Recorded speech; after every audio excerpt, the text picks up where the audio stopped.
The millionaire mocked everything he couldn't buy, until his daughter, blind since birth, crossed paths with an enigmatic old woman, and the impossible happened before his eyes.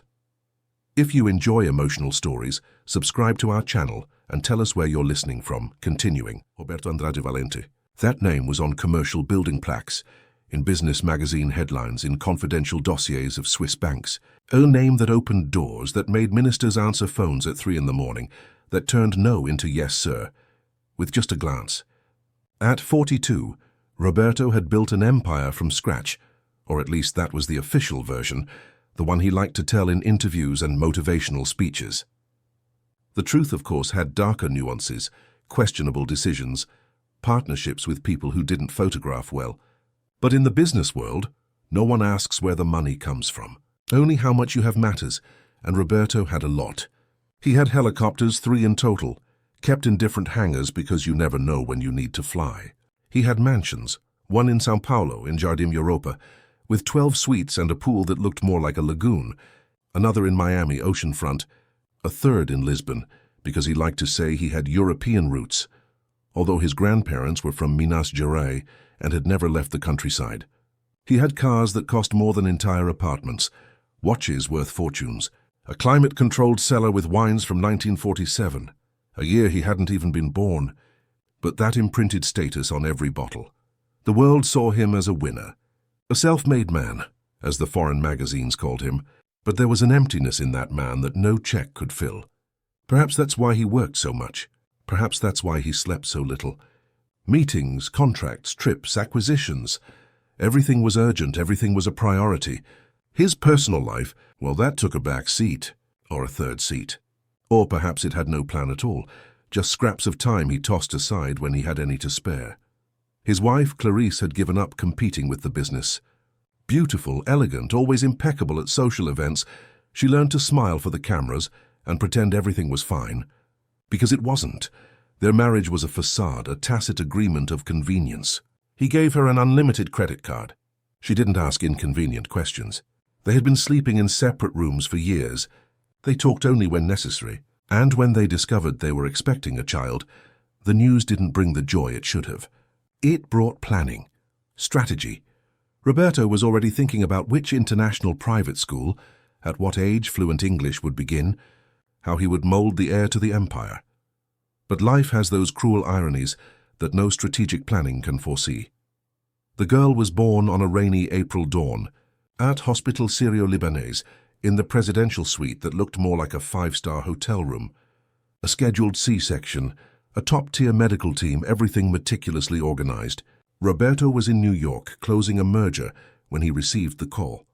She's born. It's a girl. There's a complication, but she's stable. He listened, said he would return the next day, and hung up. He concluded the meeting, signed the papers, toasted with 50-year-old whiskey. Only later, alone in his hotel room, did he allow himself to feel something akin to worry. He returned to Brazil on his private jet, went straight from the airport to the hospital. When he entered the suite and saw Clarice pale with deep dark circles under her eyes, he knew something was very wrong. The child was in the neonatal ICU. The doctors used technical words, medical Latin that sounded like a sentence: bilateral congenital malformation of the optic nerves, severe atrophy, irreversible prognosis. In simple Portuguese, the girl was born blind. And there was no cure. Roberto didn't cry. Men like him don't cry, or at least that's what he believed. He remained silent, processing the information as he would a bad financial report. He was already calculating alternatives, already seeking solutions. Are there experimental treatments? He asked. Surgeries abroad? The doctors exchanged uncomfortable glances. Mr. Valente, this condition, it's rare. There is no known procedure that can reverse it, but Roberto didn't accept there is no.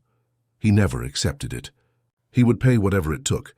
He would hire whoever was necessary. His daughter would not be blind, not if he could prevent it. They named the girl Sophia, Sophia Valente, a beautiful classic name that sounded good in any language. She went home after 3 weeks in the ICU, small and fragile with those eyes that didn't see. Clarice tried to be a mother. She truly tried. She breastfed, changed diapers, cradled the child when she cried. But there was a sadness in her that went beyond postpartum depression. It was the sadness of someone who looks to the future and sees no light. It lasted 6 months. Then Clarice began to withdraw. She said she needed air space to find herself. She traveled constantly. Paris, London, Milan. There was always an excuse, and a spa, a friend, an exhibition. The truth was that she couldn't bear to look at her daughter and see a defect, a flaw, something all their money couldn't fix. Roberto, in turn, reacted the only way he knew how, by investing, literally. He hired the best specialists in the world. He took Sophia, still a baby, to clinics in Switzerland, at Johns Hopkins in the United States, in Tokyo. He subjected the child to invasive exams, experimental procedures, therapies that seemed more like torture for someone so small. He wasn't present at the consultations. He delegated that to nurses and secretaries. But he paid the astronomical bills without batting an eye. He thought that was enough. He thought money was the answer. He bought a biotechnology startup in Boston that promised advancements in neural regeneration. He funded research in South Korea on retinal implants. He offered $10 million to any scientist who could achieve results. But science has limits, and those limits tore Roberto's pride like paper. Each new diagnosis was a defeat. Each doctor who shook their head negatively was a slap in the face. He began to become obsessed. He spent sleepless nights reading scientific articles he barely understood. He yelled at specialists over the phone, demanding impossible results. Meanwhile, Sophia grew, and she grew up alone. The mansion in São Paulo was enormous, with wide corridors, high ceilings, contemporary artworks that no one truly appreciated. There were 15 permanent employees, housekeepers, cooks, gardeners, security guards, drivers. But none of them offered what Sophia truly needed: affection. She was treated with excessive care, like expensive porcelain that could break at any moment. The maid spoke softly near her, guided her by the arms with apprehension, avoided playful interactions so as not to hurt her. It was a golden cage, silent and cold. Sophia didn't understand why the world was dark. She asked questions that no one knew how to answer. Why is the sun hot if I can't see it? What color is the sky? Does Daddy have a face? Childish questions that pierced the heart of anyone who heard them. But Roberto was never there to listen. He was always in meetings, trips, negotiations. When he returned home, it was already late. Sophia was asleep. He would enter her room, stand at the door for a few minutes, observing that small, helpless child, feel a tightness in his chest that he couldn't name, guilt, perhaps, or fear, and leave. The next day, he compensated with expensive gifts.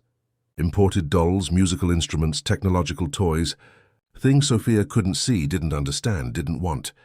What she wanted was simple. She wanted to be held. She wanted someone to sit with her and explain the world. She wanted laughter, stories, lullabies. She wanted to feel loved, not as a correction project, but as a daughter. But this Roberto didn't know how to give. He hadn't been taught. He didn't have time. He didn't have patience. Or perhaps he simply didn't know how. The years passed.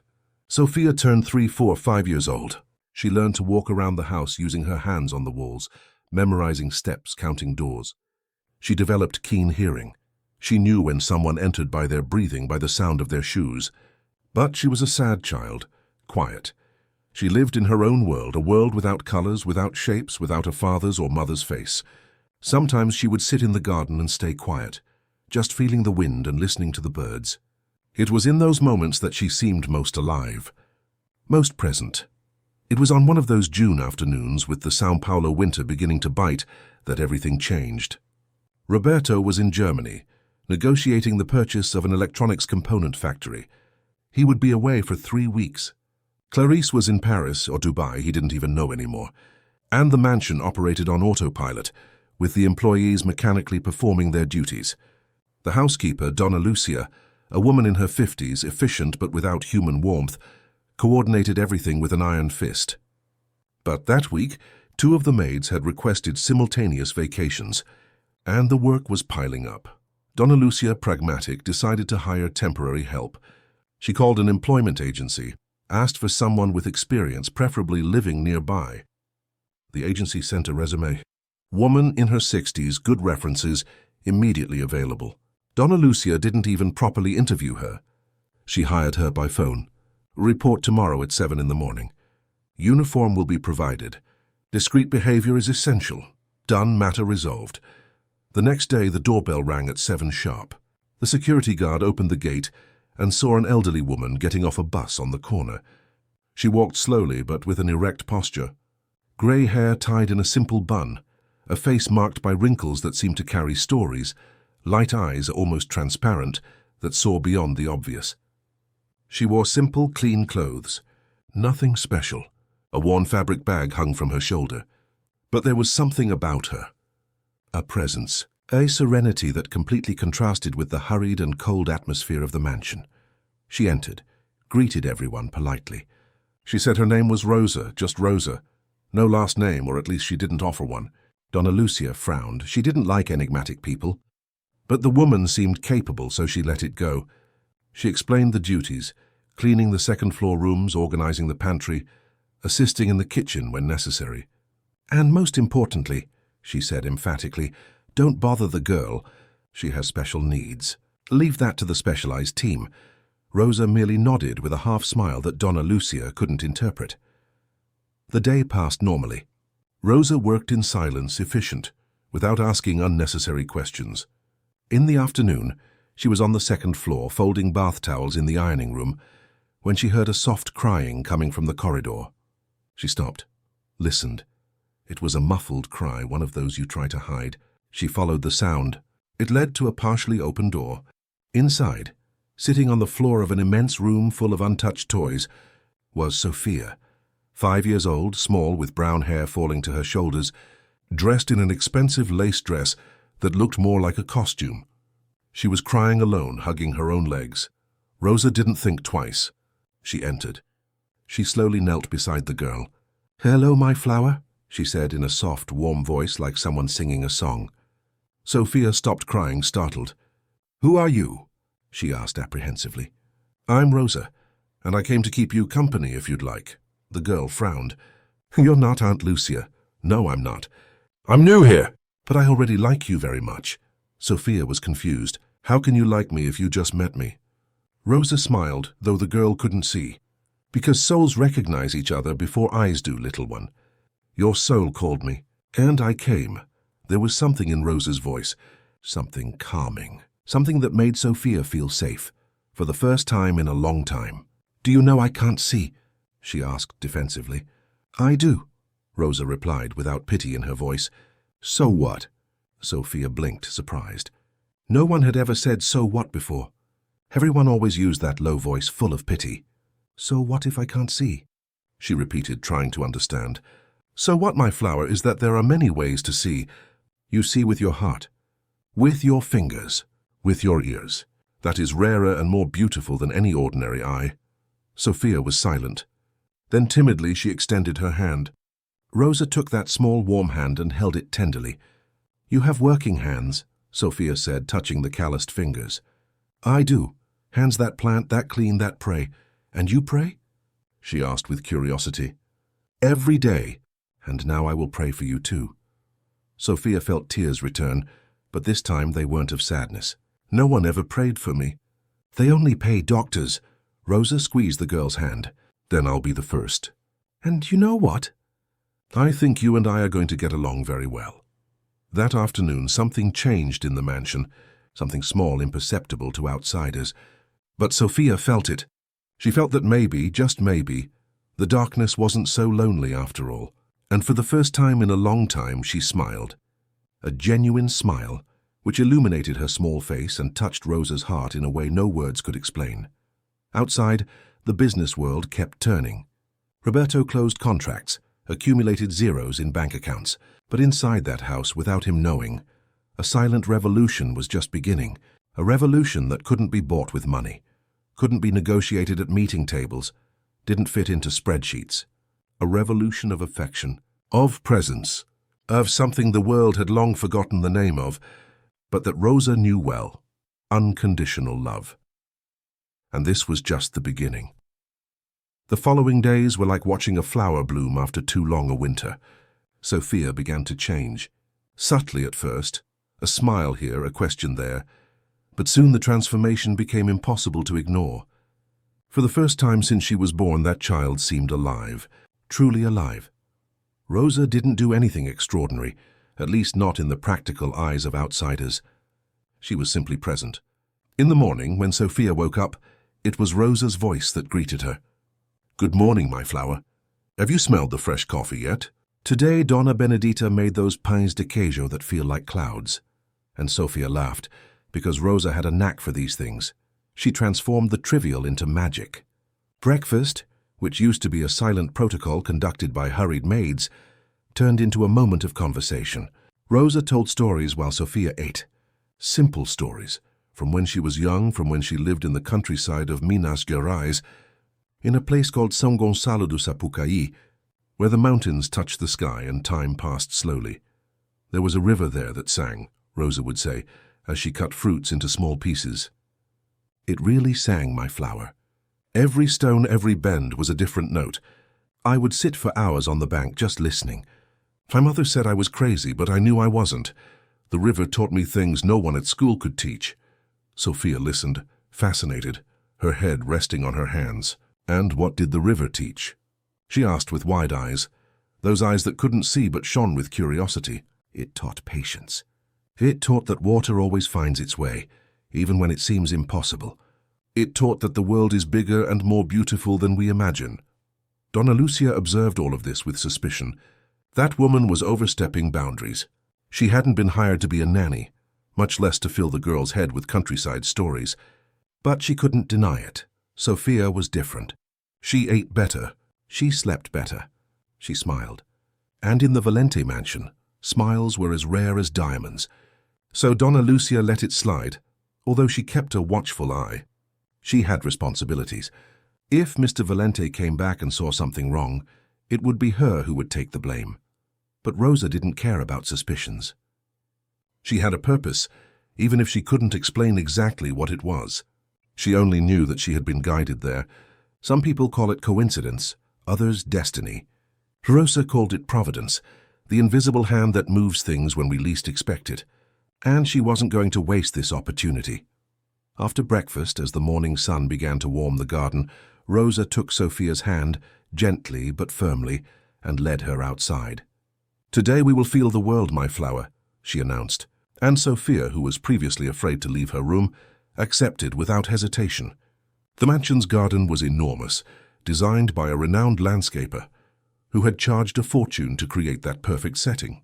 Meticulously trimmed lawns, imported flowers that required special care, stone fountains with crystal-clear waters, all beautiful, all impeccable, but lifeless. It was a showcase garden made to impress, not to be lived in. Rosa changed that. She would sit with Sophia on the grass, and what a scandal that was at first. Donna Lucia almost had a fit when she saw the two of them there, barefoot with their feet in the dirt. "The girl will get dirty," she protested. But Rosa merely smiled. "Dirt is not filth, Donna Lucia.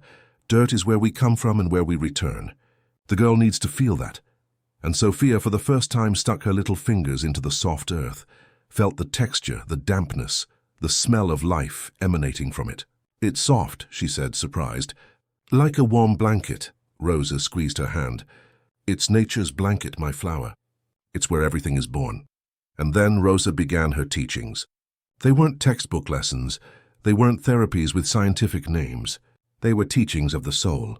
She would take Sophia's hands and place them on the plants. "Feel this? This is mint. Rub the leaves between your fingers and smell it." Sophia obeyed, and the strong scent invaded her nostrils. "It smells clean," she exclaimed. "As if the air had just taken a bath." Rosa laughed, that laugh of someone who knows the simple secrets of life. "That's exactly it. Now let's go to the rosemary. This one is strong, it likes the sun. It smells as if it has a story to tell." Day after day, Sophia learned a new smell, a new texture. Lavender, jasmine, roses, oh, the roses. "Why are you named Rosa?" Sophia asked one afternoon. The elderly woman was silent for a moment, stroking a red rose. "Because my mother said I was born with thorns to protect myself, but with perfume to bless. And because a rose is a flower that teaches balance, beauty and defense, delicacy and strength." Sophia reflected on that. "I want to be a rose too. You already are, my flower. You just haven't realized it yet." But it wasn't just the plants. Rosa taught Sophia to listen. To really listen. Close your eyes, or rather relax your mind, Rosa corrected herself sensitively. Now tell me, how many birds are singing? Sophia concentrated, her forehead furrowed in effort. 3, she ventured. 4, Rosa corrected gently. A great kiskadee over there in the mango tree, 2 thrushes fighting near the fountain, and a sparrow looking for food in the grass. Each one has a different voice. You just have to pay attention. And Sophia learned. With patience, with time, she began to distinguish. The great kiskadee was easy, loud. The thrushes had melody. The sparrow made a quick, almost hurried chirp. The world is made of sounds, Rosa taught as they walked. If you listen carefully, you can see more than those with eyes. And indeed, Sophia began to build a mental map of the garden. She knew where she was by the texture of the ground. Grass here, gravel there, the wooden planks of the bridge over the lake. She knew the time of day by the warmth of the sun on her skin. It's noon now, she would say with confidence. How do you know? Rosa tested. Because the sun is directly overhead, burning my forehead. Very good, my flower. You are learning to read the world. In the afternoon, after lunch, came the stories. Rosa had an infinite repertoire. She told of saints and miracles, but also of ordinary people who did extraordinary things. I knew a man who was blind since childhood, Rosa would say as she braided Sophia's hair. But he made the most beautiful straw baskets you could imagine. Just with his fingers. People came from afar to buy them. And do you know why they were so beautiful? Because he put love into every fiber. He said he saw with his heart. Sophia absorbed every word. Can I learn to make baskets? You can learn anything, my flower. When you truly want something, the universe conspires. And Rosa didn't just stick to words. She brought from home, in that worn bag that Donna Lucia so frowned upon, clay pots with herbs she herself cultivated. This here is calendula. It's for healing wounds. This is chamomile, it calms. And this one, she would say with reverence, is rue. It protects. She taught Sophia to touch, to smell, to respect. Every plant has a spirit, my flower. Our ancestors knew this. They conversed with nature. Nowadays, people have forgotten. They think everything can be solved with pharmacy medicine. But true healing comes from the earth. Donna Lucia, of course, grew increasingly uncomfortable. It was starting to look like macumba, a word she scandalously whispered to the other maids. But she couldn't deny the results. Sophia was unrecognizable. The girl who once lived reclusively in her room now spent hours in the garden. The girl who barely spoke before now couldn't stop asking questions. And even more impressively, she was laughing. Genuine laughter, which echoed through the house and made even the gardener, Seu Oswaldo, stop his work to smile. Seu Oswaldo, incidentally, was one of the first to notice something strange. He had been tending that garden for 10 years. He knew every plant, every cycle. But after Rosa and Sophia started spending time there, things changed. The flowers seemed more vibrant, the colors more intense. Even the dying plants began to sprout again. This isn't normal, he commented to his wife one evening. That rose bush was dead, I was about to pull it out. But now it's full of buds. Strange thing.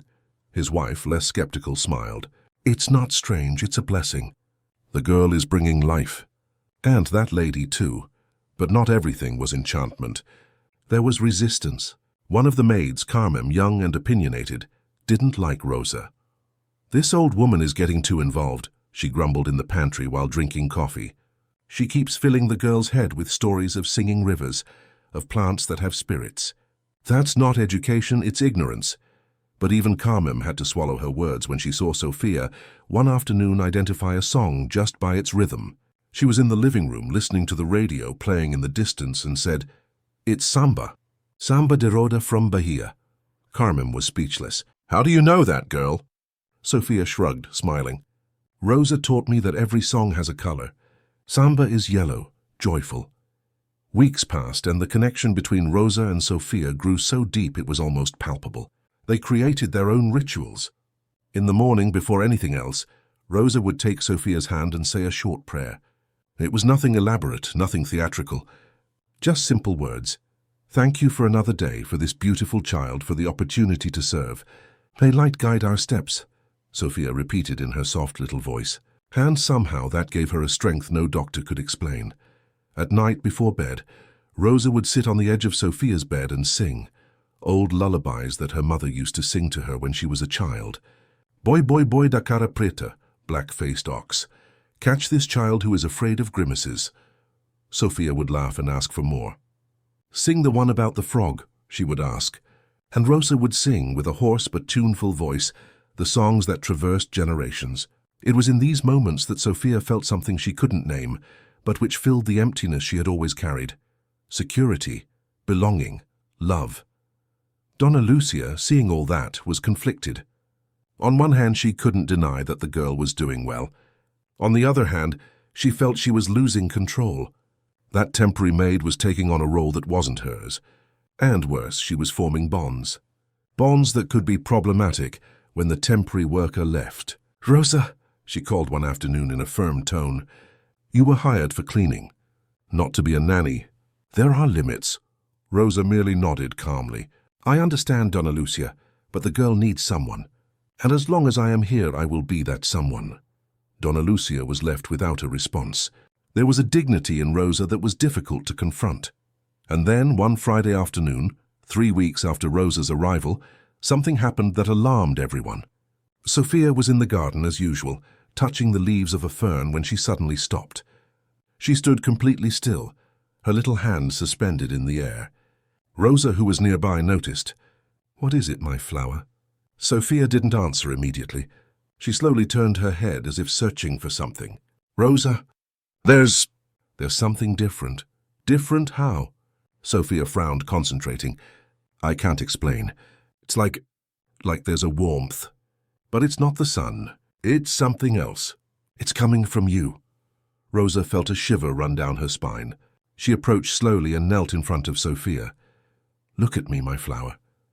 Sophia turned her face towards her, those eyes empty of sight but full of something indefinable. "I can't look, Rosa, I can't see." "I know. But try to feel. Feel the warmth you spoke of. Let it in." Sophia closed her eyes, an automatic gesture even without function, and took a deep breath. For a long minute, nothing happened. And then, without warning, she gasped. "Rosa, there's a light!" "Small, but it's there." Rosa held the girl's trembling hands. "Calm down, my flower, calm down. Tell me what you're seeing." "It's not exactly seeing," Sophia said with a choked voice. "It's feeling. But it's like it's a light, golden, coming from your chest." Tears streamed from Rosa's eyes, tears of someone who recognizes a miracle when faced with one. "That is the light of the soul, my child. You are beginning to truly see." That night, Rosa told no one what had happened. She knew they wouldn't believe her. They would say it was suggestion, imagination, a child's fantasy, but she knew the truth. Sophia was changing. She was awakening, and science had no name for it because science didn't deal with matters of the soul. But Rosa knew. She had seen it before in other circumstances, with other people. She knew the power of faith, of connection, of the energy that flows when love is genuine. In the following days, Sophia began to say things that were unsettling. "Zé Osvaldo is sad today," she said one morning. Rosa tested. "How do you know?" "I feel the weight. His color is gray." And he was. Zé Osvaldo had received bad news from the doctor the day before and hadn't told anyone. "Donna Benedita is happy," she said another time. There's a pink light around her. And indeed, the cook had discovered that day that she would be a grandmother for the first time. Donna Lucia, upon hearing these accounts, was terrified. She sought out Rosa in the laundry room. "What are you doing to this girl?" she demanded to know, her voice tense. Rosa calmly folded sheets. "I am simply loving her, Donna Lucia, true love. Something this house doesn't know." It was a slap in the face. Donna Lucia turned red with anger. "You have no right to judge this family. You know nothing." Rosa stopped what she was doing and looked directly into her eyes. "I know enough. I know that this child has more wealth within her than all her father's millions combined. And I know that if no one cares for this wealth, it will be lost. And that, Donna Lucia, would be the greatest waste I could witness." The atmosphere in the house became tense. Donna Lucia sent a discreet report to Roberto, who was in Frankfurt.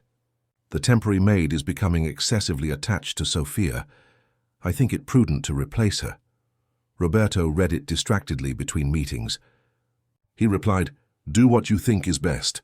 I just don't want any problems." But Donna Lucia hesitated, because for the first time in 5 years, Sophia was happy, and dismissing Rosa could destroy that. It was a moral dilemma she didn't know how to solve. Meanwhile, Rosa and Sophia continued their journey. The garden became a world of discoveries. Sophia could already recognize at least 20 different types of plants. She knew the time of day by the birds' songs. She knew when it was going to rain by the smell of the air. And, more importantly, she began to talk about colors. "Do you think red is warm or cold?" she would ask. Rosa would smile. "Warm like fire. And blue? Cool like river water." Sophia absorbed everything, building her own universe where colors were not visual, but emotional. And then, on a muggy December afternoon, as summer was beginning in São Paulo, something extraordinary happened. Rosa was applying an herbal oil to Sophia's hands, a ritual they had created, which calmed and connected them. She hummed softly, a melody without words. Sophia, relaxed with her eyes closed, suddenly opened her mouth in surprise. "Rosa, your fingers—" "What about them, my flower?" Sophia's voice was trembling. "They're glowing, golden, like the sun." Rosa stopped, her heart racing. "Are you seeing my fingers?" "I think so. It's not how you see. But there's light. There's form. I swear there is." It was at that exact moment that Roberto Valente returned from Germany 3 days earlier than planned. He walked in through the front door without warning, straight from the van that brought him from the airport, still in a rumpled suit and with deep circles under his eyes. And he heard his daughter's voice, euphoric, coming from the garden.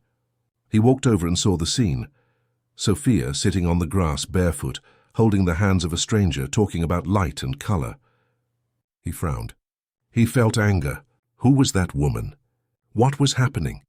And that's when the house of cards began to crumble, because Roberto Valente, accustomed to controlling everything, was about to discover that there are things even all the power in the world cannot dominate. And one of them was right there, in the form of a simple elderly woman who had done in weeks what he hadn't achieved in 5 years, brought light into his daughter's life. But light, as he would soon discover, can be both revelation and confrontation. And the confrontation was just beginning. Roberto stood still for long seconds, observing that scene which made no sense at all in the logic of his world. His daughter, the girl he had taken to the best specialists on the planet, who had undergone state-of-the-art examinations in clinics that charged fortunes, was sitting on the grass barefoot, holding the hands of an unknown maid and talking about seeing golden light. His first impulse was anger. Pure anger, the kind that rises from the stomach and burns the throat. Who was that woman? Why had no one informed him that a stranger had been placed so close to Sophia? He advanced with long strides, his travel-creased suit swaying, his leather briefcase still in hand. "What is going on here?" His voice came out louder than he intended, echoing through the garden. Sophia started, letting go of Rosa's hands immediately. She turned her head in the direction of the voice, her eyes wide with surprise and fear.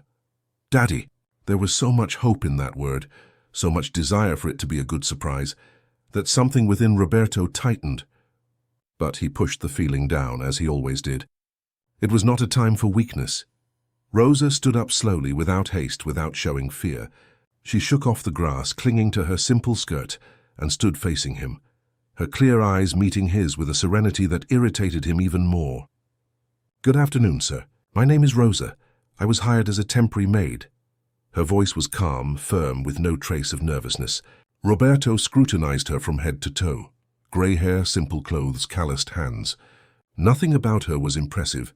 Nothing about her justified her being there, so close to his daughter, touching her with such inappropriate intimacy. "Temporary maid," he repeated, each syllable laden with disdain. "And who authorized you to have contact with my daughter?" Donna Lucia, who had heard the commotion from inside the house, rushed out, already breaking into a cold sweat. "Mr. Valente, I wasn't expecting you today. I can explain." Roberto didn't even look at her, keeping his eyes fixed on Rosa. "I want you to explain what you are doing with Sophia. Why is she barefoot? Why is she talking about seeing lights? What kind of conversation is this?" Sophia tried to stand up, her hands fumbling in the air for support. "Daddy, it's not Rosa's fault. She was just teaching me about—" "Teaching what?" he interrupted, his voice cutting. "Teaching superstitions? Cheap mysticism? My daughter doesn't need fairy tales. She needs science. The words came out like a whip and Sophia cringed. She knew that tone well. It was the tone her father used in business calls when someone didn't deliver results. She never thought it would be directed at her. Rosa stepped forward, subtly placing herself between Roberto and Sophia. With all due respect, sir, your daughter needs love. And love is not science. Love is presence. The silence that followed was so heavy that even the birds stopped singing. Donna Lucia put her hand to her mouth, terrified. No one spoke to Roberto Valente like that. No one. Carmen, observing from the kitchen window, murmured, "The old woman has sealed her own fate." Roberto felt his blood boil. Who did that woman think she was? "How dare you?" he began. But Rosa interrupted him, her voice still calm but now with a firmness that allowed no dispute. "I dare because someone needs to say it. This girl spent 5 years invisible in this house. 5 years surrounded by luxury, but dying of thirst for affection. And you, with all your power and money, couldn't give her what she needed most: to be seen, to be loved, to be treated as a person, not as a problem to be solved. That was the limit." Roberto threw his briefcase to the ground with force. "You know nothing. Nothing about what I've done for my daughter. I paid millions for treatments. I sought out the best doctors in the world. And none of them touched her soul," Rosa retorted, unfazed. "Because you're not trying to cure her. You're trying to cure your own pride. You're trying to fix something you see as a defect, because you can't stand the idea that not all your money can buy a solution." The words hit home. Roberto went pale, then red. "Shut up! You have no right to speak to me like that. You know nothing about my life." Sophia began to cry, her little hands covering her face. "Daddy, please don't shout." But he didn't hear her or pretended not to. He pointed a finger at Donna Lucia. "Fire this woman now. I want her out of this house in 5 minutes. And I want an explanation of how this was allowed." Donna Lucia swallowed hard, nodding quickly. "Yes, sir, immediately." But before she could move, Sophia screamed, "No!" It was a scream so loud, so filled with desperation, that everyone froze. The girl was standing now, trembling, tears streaming down her face. "Don't send Rosa away. Please, Daddy. She's the only one who—" Her voice broke into sobs. "She's the only one who truly sees me." Those words were like a punch to Roberto's stomach. He looked at his daughter, truly looked perhaps for the first time in a long time, and saw not just the blind girl but a desperate child, pleading. And yet pride was stronger. "You are a child. You don't know what you're saying. This woman manipulated you." He turned to Rosa, his eyes hard as steel. "I don't know what kind of game you're playing, but it's over. You're leaving now and you won't come near my daughter again." Rosa sighed deeply, like someone carrying an invisible weight. She looked at Sophia with infinite tenderness. "My flower, listen. I'm leaving, but I won't disappear. You'll be fine. You already have the light within you. No one can take that away." Sophia ran towards the voice, stumbling, her hands outstretched. "Rosa, no, don't leave me. I need you." She fell to her knees at the elderly woman's feet, hugging her legs, sobbing in a heartbreaking way. Rosa knelt down, hugged the girl one last time. She whispered in her ear, too softly for the others to hear. "The light you started to see is within you, not in me. Close your eyes and look in your heart. It will always be there."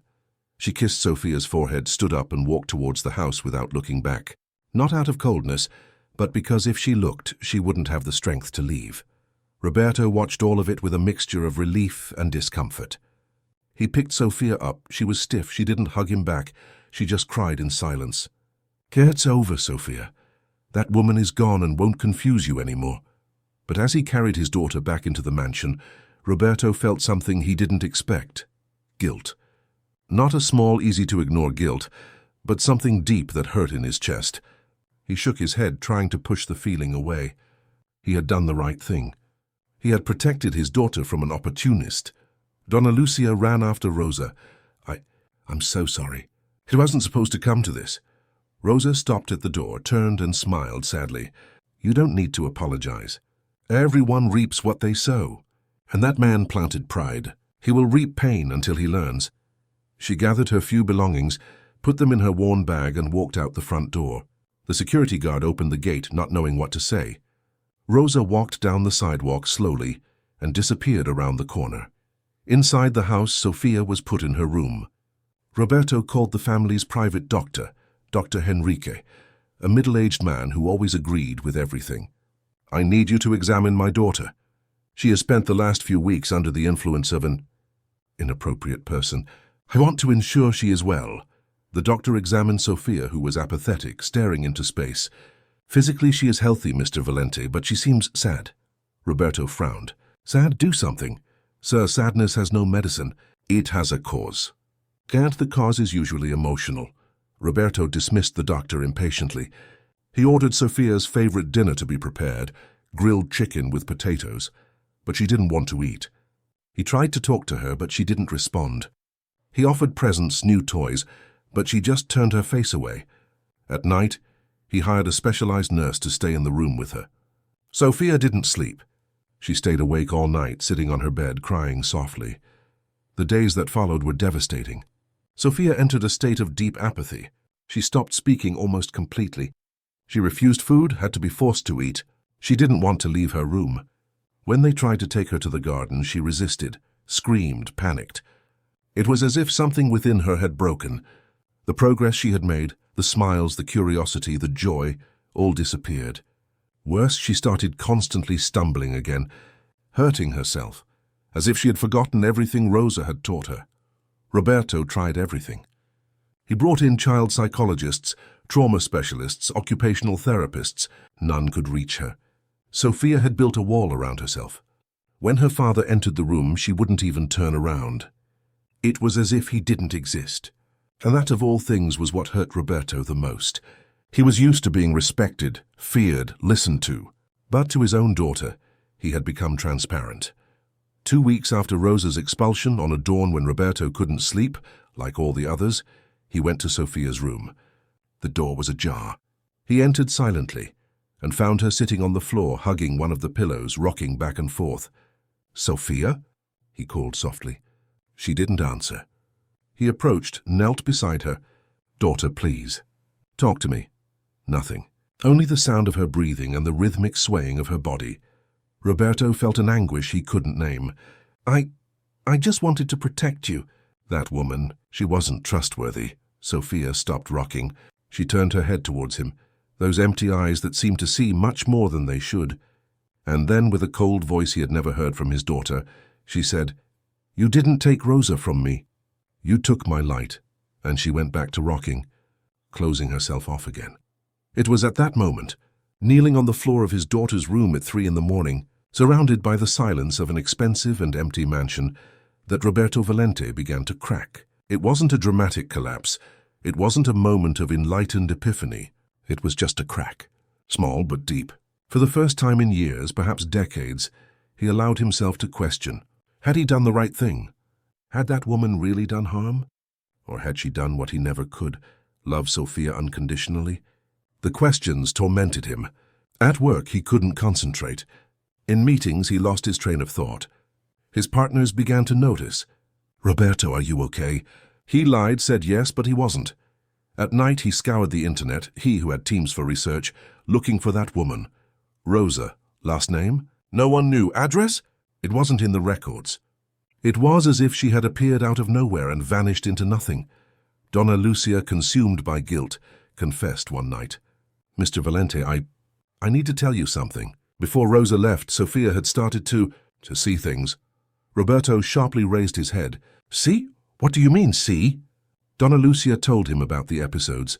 Sophia identifying when people were sad or happy, talking about colors of emotions, saying she saw light in Rosa. At first I thought it was imagination, but it was so consistent, so real to her. Roberto felt the ground disappear beneath his feet. "Why didn't you tell me this before?" "Because you wouldn't have believed me," Donna Lucia replied with brutal honesty. "You would have done exactly what you did, sent her away." Roberto couldn't argue. It was true. He would have, he did. And now he was reaping the consequences. That night he did something he had never done. He entered Sophia's room when she was already in bed, sat on the edge of the bed, and simply stayed there. He said nothing, just stayed. Sophia was awake, he knew by the rhythm of her breathing.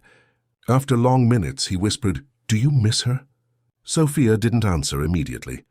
Then, almost imperceptibly, "Yes." "Why?" Another long pause. "Because she saw me. You only look at me. The difference between seeing and looking. Roberto had never thought about it. But now at 4 in the morning, sitting next to the daughter he didn't truly know, the difference was stark. He looked at Sophia and saw a problem, a responsibility, a blemish on a perfect resume. Rosa saw a soul, a child, a miracle. I made a mistake, he said, more to himself than to her. Sophia didn't answer, but Roberto felt she had heard him. Dawn broke and Roberto made a decision that went against everything he believed, against all his pride, against all his business logic. He called Donna Lucia. I need you to find that woman, Rosa. I don't care how much it costs. I don't care what you have to do. Find her? Donna Lucia blinked, surprised. But sir, you said... I know what I said. I was wrong. My daughter is dying inside, and if there's a chance, a single chance to bring her back, I'm taking it, even if I have to swallow my pride to do it. Donna Lucia nodded and began the search. She called the employment agency. They didn't have a fixed address for Rosa, only a phone number that no longer answered. She asked the other maids. No one knew where she came from. Seu Osvaldo remembered that she got off the bus line that came from Parelheiros, in the South Zone. Roberto sent private investigators, people who charged a lot but got results. But Rosa seemed to have vanished. Days passed. Then a week. Sophia worsened. She stopped eating completely, had to be fed intravenously. Doctors began talking about hospitalization. Roberto was desperate in a way he had never been in business. There was no strategy for this, no plan B, just a child wasting away and a father finally realizing the magnitude of the mistake he had made. And then, on a Saturday morning, when Roberto was in the mansion's office trying to work, but actually just staring at the wall, the intercom rang. The security guard, confused, said, Mr. Valente, there's a woman here. She says she came to see little Sophia. Roberto's heart pounded. What does she look like? Elderly, grey hair. Her name is Rosa. Roberto stood up so fast he knocked over his chair. Let her in now. He ran to the front door. And there she was. Rosa with the same worn bag, the same simple clothes, the same serene gaze. As if she had never left. As if she knew she would be called back. Roberto stopped in front of her, breathless, speechless. And then, for the first time in his entire adult life, Roberto Valente did something unthinkable. He knelt. Right there at the entrance of the mansion, in front of the employees, in front of the world. He knelt before that simple woman and said, his voice broken, Please, my daughter is dying, and I don't know what to do anymore. Rosa looked at him with infinite compassion. She extended her hand, lightly touched his head. Stand up, sir. Humility is beautiful, but it doesn't need to be on your knees. It needs to be from the heart. Roberto stood, the tears he had held back his entire life finally streaming down. Can you help her again? Please. Rosa smiled that soft smile. I always could. The question is, will you let me? And in that moment, Roberto understood. It wasn't about him allowing or not. It was about him accepting that there were things greater than his control, more powerful than his money, deeper than his understanding. It was about letting go. It was about trusting. It was about, for the first time in his life, having faith. I will, he said. And for the first time, that word was not an order. It was a surrender. Rosa entered the mansion as if she had never left. There was no triumphalism in her walk, no judgment in her gaze. Just that serenity that characterized her, that peace that came from a place too deep to be reached by the turbulence of the outside world. Roberto walked behind her, almost hesitant, like a student following a master. Donna Lucia watched from the stairs, her hands clasped in silent prayer.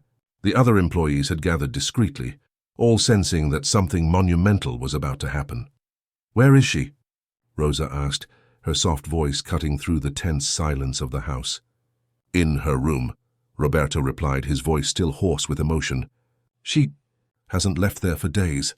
Barely eats, barely speaks. Rosa nodded as if she already knew. Take me to her. They went up the stairs together, the simple elderly woman and the humbled millionaire. The contrast couldn't have been greater, but somehow at that moment, the differences between them seemed to have disappeared. They were just two people with a common purpose, to save Sophia. The bedroom door was closed. The private nurse Roberto had hired was sitting in an armchair nearby, looking like she hadn't slept properly in days. How is she? Roberto asked. The nurse shook her head. The same. Doesn't respond to stimuli. Eats only the minimum to survive. It's as if she has given up. Those words hit Roberto like a bullet. Given up. His 5-year-old daughter had given up on life. And it was his fault. Rosa lightly touched the nurse's arm. May I have a moment alone with her? The woman looked at Roberto, seeking approval. He nodded.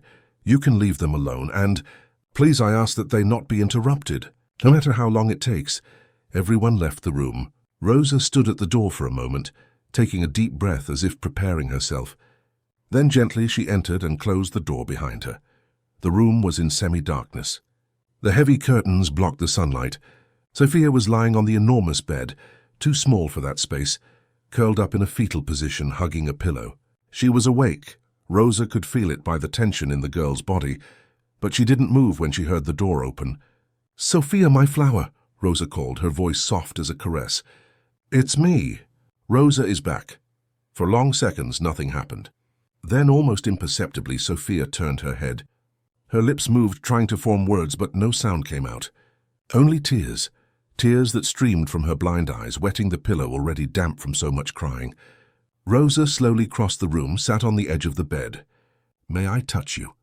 Sophia nodded, a minimal movement, but enough. Rosa placed her hand on the girl's face, that soft and warm touch Sophia had missed so much. And it was as if a dam had broken. Sophia sobbed, a deep cry that came from within, bringing weeks of pent-up pain. She threw herself into Rosa's arms, clinging to her with desperate strength, like someone grasping at the last plank in a shipwreck. You came back. You came back. I thought I'd lost you forever. Rosa hugged the girl, rocking her slowly.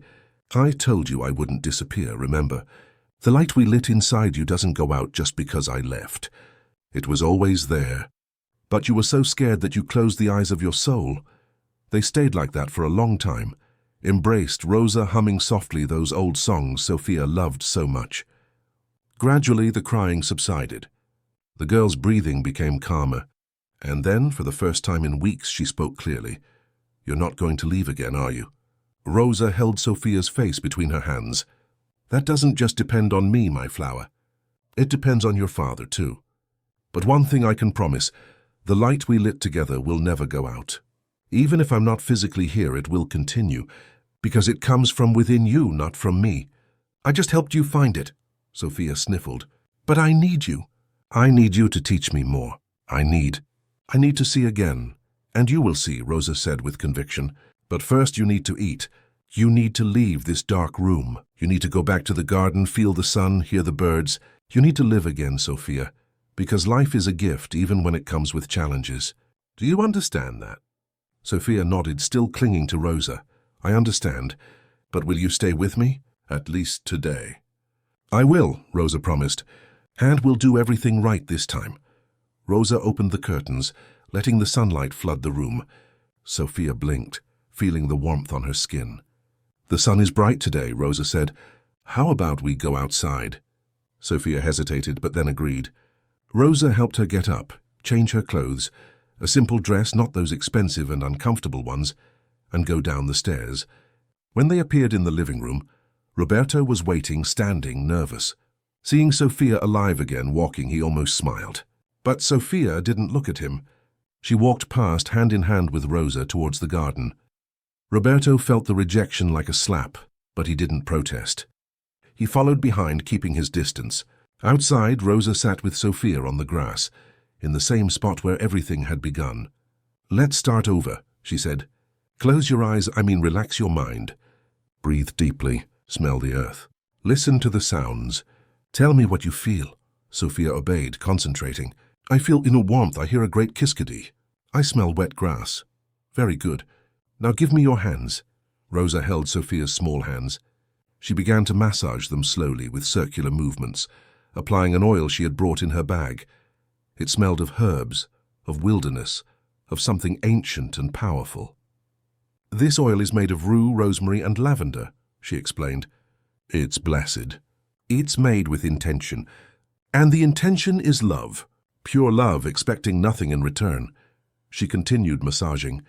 Humming a wordless melody softly, just sounds vibrating in the air. Roberto watched from a distance, fascinated and confused at the same time. There was nothing scientific about it, nothing that could be measured, quantified, explained in logical terms, and yet he saw Sophia changing before his very eyes, the tension leaving her shoulders, her breathing becoming deeper, her face relaxing. Something was happening, something he didn't understand but couldn't deny. Rosa then placed her oiled hands over Sophia's closed eyes with extreme delicacy. "Now I'm going to say a prayer," she said in a low voice, "and you will repeat it with me in your heart. You don't need to speak aloud. Just feel." And she began to pray. It wasn't a prayer from a book, it wasn't formal liturgy. They were simple, direct words filled with faith. May divine light illuminate this child. May her eyes see beyond the physical. May her heart perceive what matters.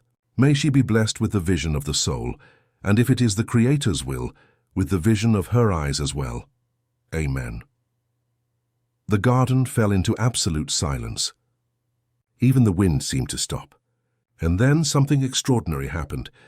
Sophia gasped. Her whole body trembled. Her eyelids under Rosa's hands began to move rapidly as if searching for something. "Rosa," her voice came out shaky. "Rosa, I'm seeing lights. Many lights." Rosa kept her hands in place, her voice firm and loving. "Don't be afraid, my flower. Let them come. They are the lights of healing, of faith. Let them in." Sophia began to cry, but it wasn't a cry of pain. It was a cry of something much greater, something she had no words to describe. Colors began to appear, not as defined images, but as visual sensations, as if her brain was relearning to interpret stimuli. First came the golden, warm and enveloping, then the green, soft and vibrant, then the blue, fresh and immense. "I'm seeing colors, Rosa. I'm seeing." Her voice was a mixture of astonishment and joy. Rosa slowly removed her hands.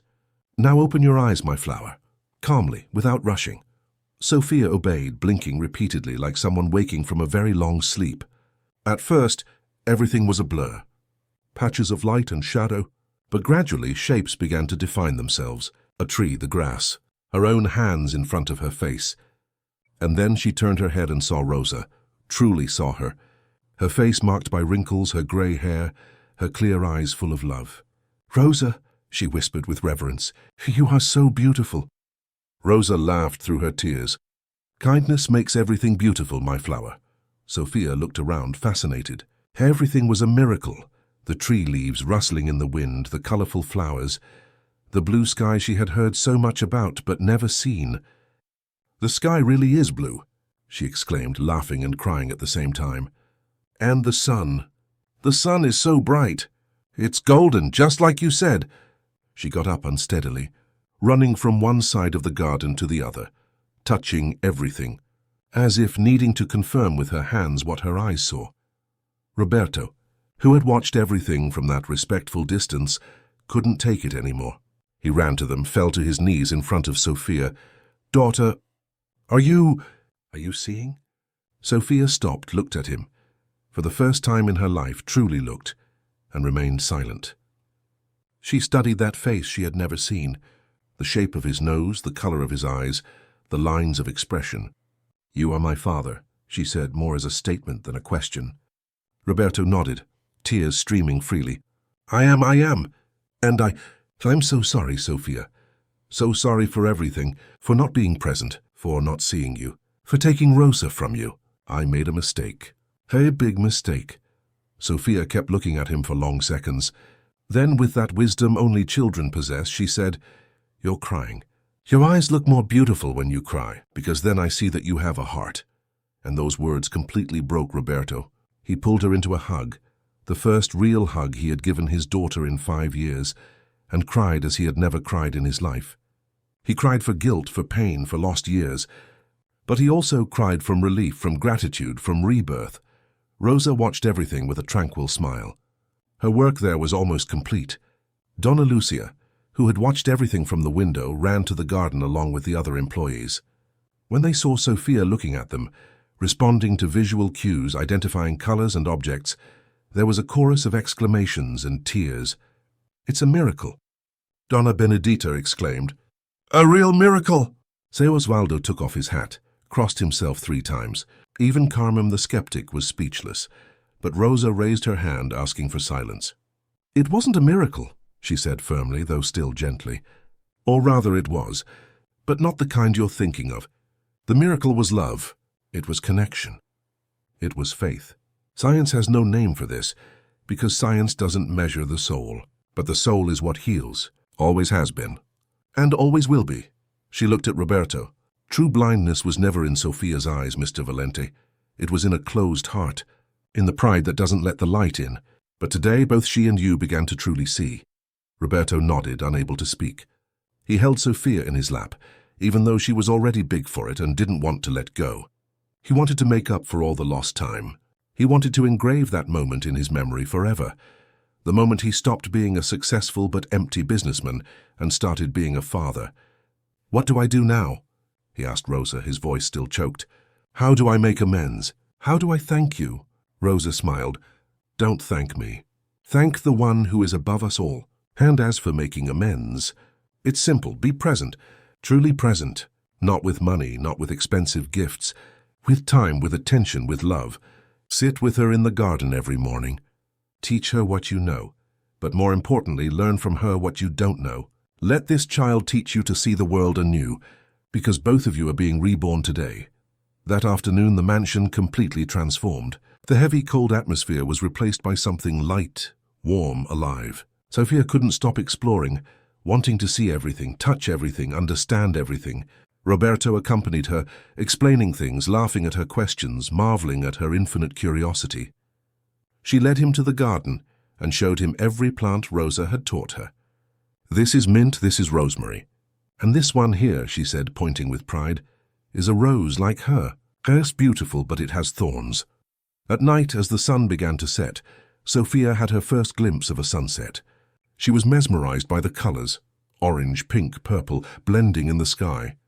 "It's more beautiful than I imagined," she whispered. "Much more." Roberto was beside her, also watching, but not the sky. He was watching his daughter, and he thought of how many sunsets he had missed by being in meetings, on flights, in negotiations that now seemed so empty. "We'll watch the sunset together every day," he promised. "Just you and me. No phone, no work. Just the two of us." Sophia smiled, that smile that lit up the world. "Promise?" "I promise." Rosa prepared to leave as night fell. She gathered her things, putting them into her worn bag. Donna Lucia approached her, embarrassed. "Rosa, Mr. Valente wants to offer you a permanent job. Good salary, benefits. You can stay." But Rosa shook her head. "My work here is done, Donna Lucia. It's not me Sophia needs now.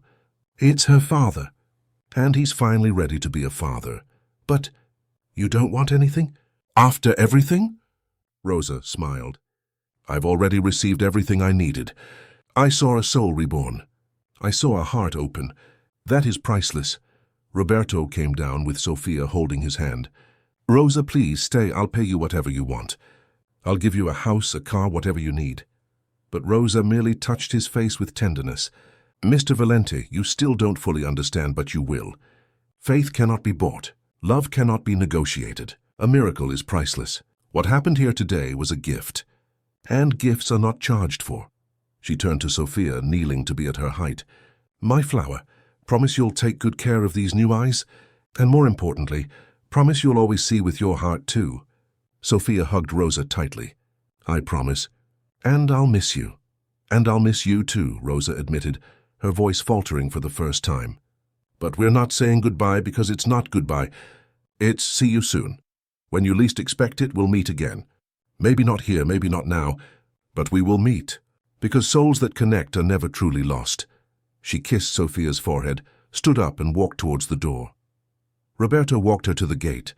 Before she left, he had to ask, "How did you do it? How did you heal my daughter?" Rosa turned, her clear eyes shining under the moonlight. "I didn't heal her, Mr. Valente. I merely reminded her that the light was already within her. And I reminded you that money doesn't buy what truly matters. Faith, you discovered today, is the only currency that holds value in the realm of impossible things. And love is the only force that truly transforms."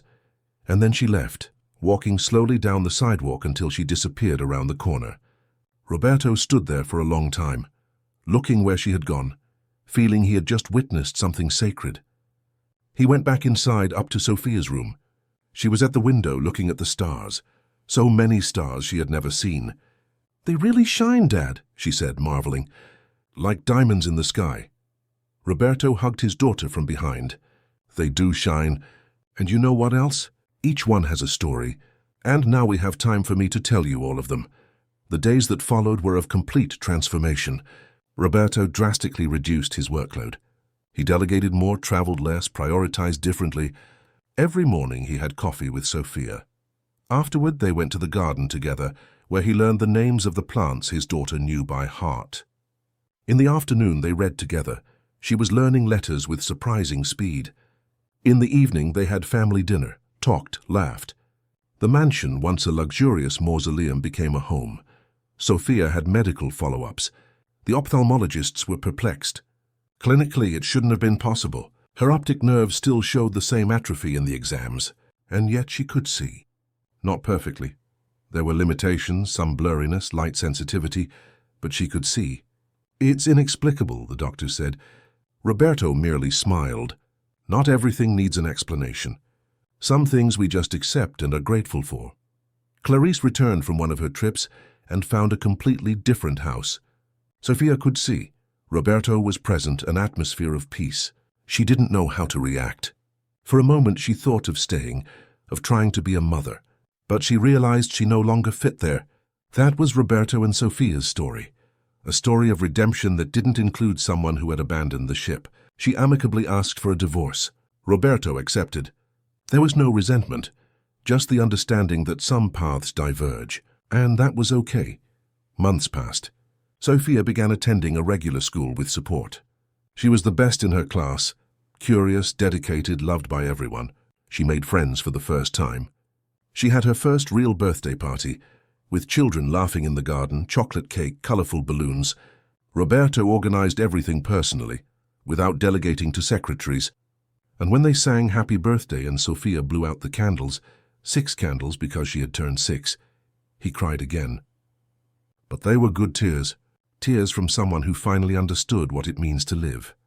A year later, on an April morning, exactly 1 year after Rosa had first appeared, Roberto and Sophia went to the garden as usual. And there, growing in a place where it hadn't been planted, was a rose bush, full of large, fragrant red roses. So Osvaldo swore he hadn't planted it. No one had. It simply appeared. Roberto knelt beside Sophia. "Do you think it's a sign?" he asked. Sophia delicately touched one of the roses, felt the soft petals, the protective thorn. She smiled. "It doesn't have to be a sign. It can just be a memory that she was always here, even when she wasn't." And it was true. Rosa never returned, at least not physically. But her presence remained in every lesson learned, in every shared moment of love, in every time Roberto chose to be present instead of busy. She had been the catalyst, the spark that ignited the transformation. But the true change that came from within, from Roberto's courage to admit he was wrong, from Sophia's persistence in seeking the light even in darkness, from the power of faith when it finds hearts willing to believe. Years later, when Sophia was already a young adult, studying medicine, because she wanted to help people as she herself had been helped, she and Roberto returned to that mansion, which was now a charity institution for children with visual impairments, because Roberto had transformed his house into a legacy. They walked through the garden, now full of children laughing, learning, living. The rosebush was still there, larger, fuller, always blooming even out of season. "Do you think she knows?" Sophia asked, already an adult but with that same childlike sweetness. "Knows about what we did here? About the lives that changed?" Roberto smiled, his hair already graying, wrinkles around his eyes from so much smiling. So different from the bitter man he once was. "I think she always knew. From the first day. That's why she came. Not to save us. To teach us to save ourselves.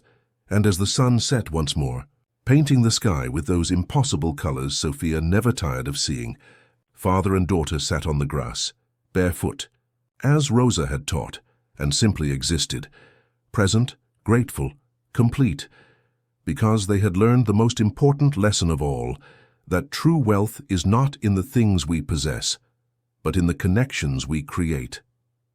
That true vision is not in the eyes but in the heart, And that faith, when genuine, when coming from a place of surrender and humility, can move mountains. Or in this case, it can make a blind girl see. It can make a proud man learn to love. It can transform a cold mansion into a home full of light. And that light, once lit, never goes out. Because true love, genuine faith, deep connection, these things are eternal. They transcend time, space, logic. They live forever in those who have been touched by them. And they become stories. Stories that are told from generation to generation. Stories that remind humanity that in the end, we are all just beings seeking light. And sometimes, just sometimes, if we are lucky and open, someone special appears to remind us where to find it. Within ourselves, where it always was.